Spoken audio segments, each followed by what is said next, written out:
Денеска православната црква ги празнува свештеномаченикот Харалампи и преподобниот Прохор Лободник.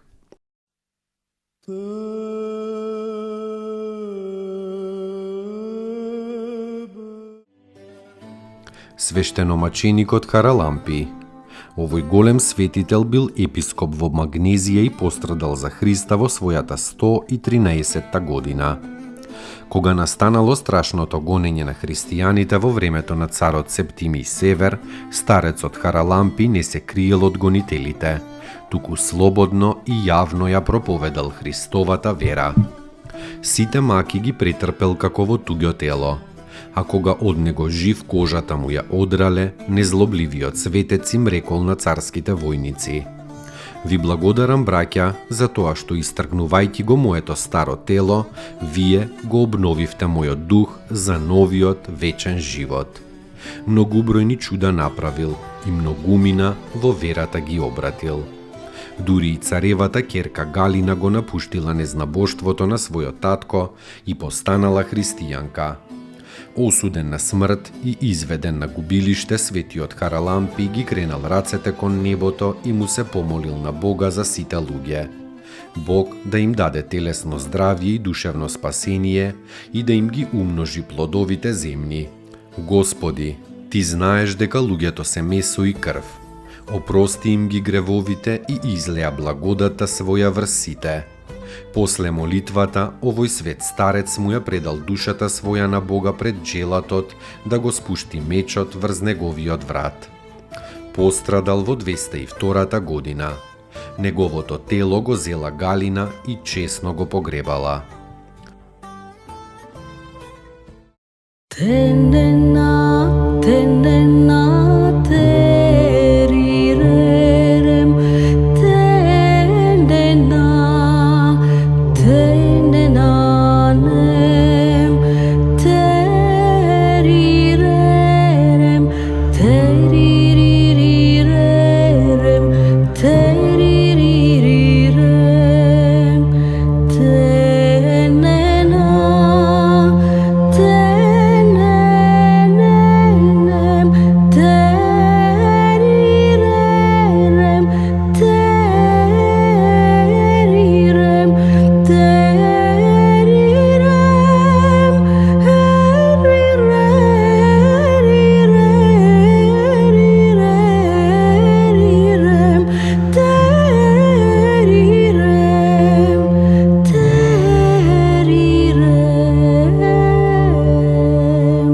Преподобниот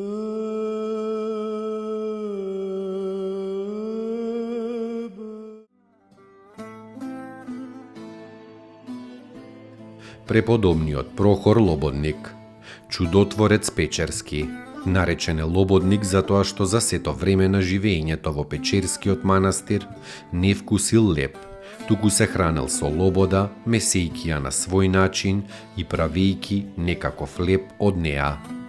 Кога тој ќе му дадел на некого од својот лободен леб со благослов, лебот станувал сладок како мед, а кога некој ќе му го украдел, станувал горчлив како пелин. Едно време кога снемало сол во Русија, Прохор му раздавал пепел на народот како сол. Пепелта што ја раздавал со благослов станувала сол, а пепелта пак што некој сам ќе ја земел останувала обична пепел. Кнезот Светополк наредил та во неговиот дворец ја пренеле сета пепел од Прохоровата келија без прашање и благослов од монахот. Но кога пепелта била пренесена, оние кои ја вкусиле се увериле дека тоа е пепел, а не сол. Тогаш Прохор му рекол на народот што доаѓал кај него по сол да одат сите во дворецот на кнезот, па кога кнезот ќе ја isfrли пепелта од својата куќа, тие нека земат и нека ја носат како сол. Народот така и направил и пак пепелта постанала сол. Уверувајќи се во ова, и самиот кнез се исполнил со почитување и љубов кон светиот Прохор. Та кога овој умрел во 1107 година, тој со своите раце го положил во гробот покрај големите руски светители Антони и Теодосии.